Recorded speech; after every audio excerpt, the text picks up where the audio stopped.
does the telecommunication thing. Okay, so then the next sighting would have been Bill Hefner in January of 1999. He's the Navy dude who went to the brothel.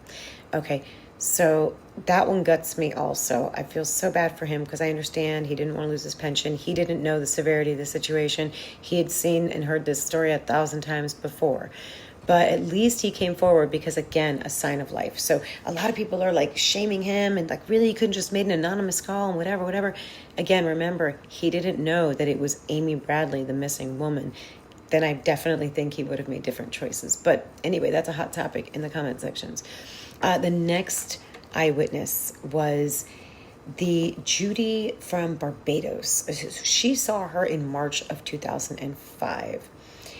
There's something about this one that gave me the chills because when she says, I was trying to, get her happy or excited, and she's like, oh, West Virginia, my daughter's name is Amy, and she's about your age, and I'm from that area. And then she says, like, Amy starts walking towards her and corners her. Oh my God, in that moment, my brain was like, that sent Amy into such a spiral. That would have sent Amy into such a spiral because it's like, here's this normal American woman who's got her nice normal American life and clothing on, and she's in this dark, dingy bathroom with this girl with, a very heavy face and very depressed look, and she's crying, and she's in a dark, dark place with really messy hair, and she's looking at what she once was.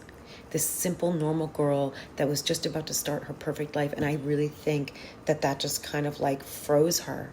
But also because I wonder if for a second she thought, has it been that long that maybe that's my mom? Or perhaps this is somebody my mom sent to try to like get me to come back home.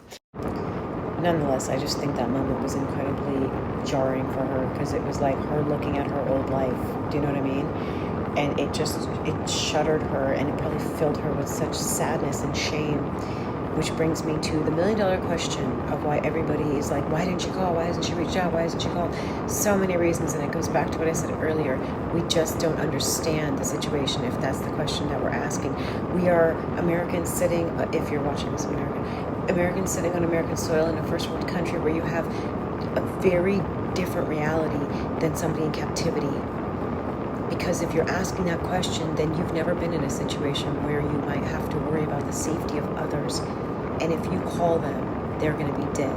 If you call them, you'll be gone. There's so many reasons that Amy might just be making the right choices for her family's safety by not calling and feeling shame and guilt for putting herself in that situation.